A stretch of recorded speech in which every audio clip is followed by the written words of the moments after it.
Comme à chaque fois, c'est dans cette ambiance digne de fête que ces plus de 200 nouveaux policiers kenyans foulent le sol haïtien ce 18 janvier 2025.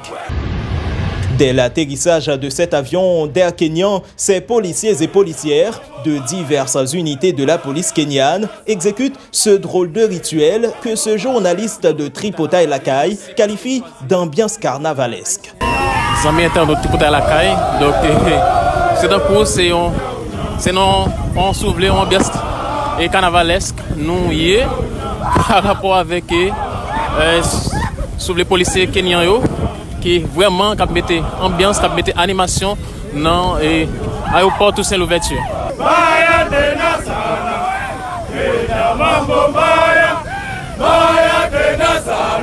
Des chants exécutés dans un mélange d'anglais, de swahili, mais aussi de créole haïtien.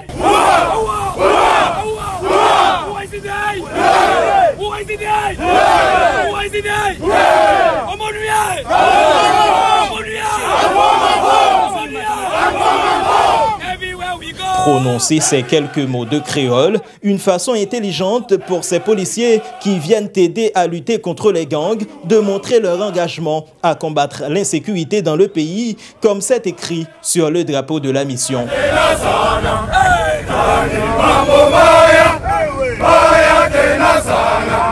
À bout de souffle contre les gangs qui, selon l'ONU, contrôlent 85% de la capitale, ces dirigeants haïtiens viennent accueillir cette troisième vague de policiers avec un air d'espoir. Le Premier ministre Alix Didier Fils-Aimé, qui considère les Kenyans comme des frères des Haïtiens, n'a pas manqué d'exprimer sa gratitude. I'm not going to be long. I just want to say thank you to everybody who has made this possible, and especially to the Kenyan people who have come halfway across the world to come help their Haitian brothers to fight this situation that we have. Ce conseiller président, quant à lui, voit dans l'arrivée de ce troisième contingent de policiers kenyans un vent de changement qui souffle pour Haïti, en guerre, selon ses propres mots. Peut-être que le pays a changé, le pays a changé. Mais pour le pays a changé, donc il faut que nous-mêmes, au niveau du gouvernement, il y ait des changements qui sont faits au niveau de façon que nous-mêmes, que nous gérons la gouvernance dans le pays. Et c'est ça que nous faisons. Et c'est pour ça que nous disons.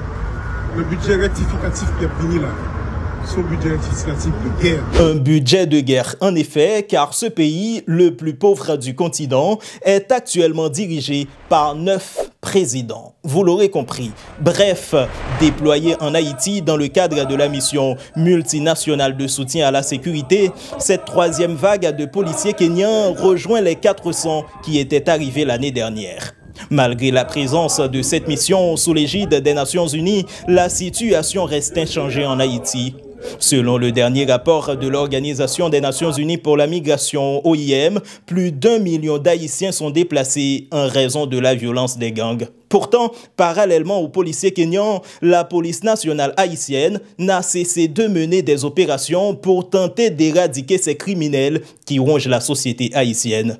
L'une des meilleures prises de la PNH, c'est l'arrestation ce 12 janvier 2025 de Profane Victor, un ancien député chef du gang le plus puissant du département Artibonite, Basse Grand Griffe.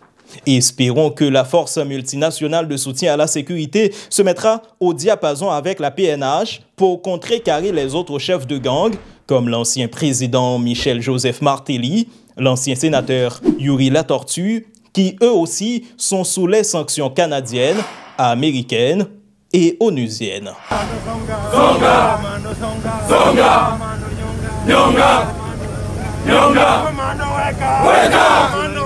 Weka! Weka! Komando Uwa!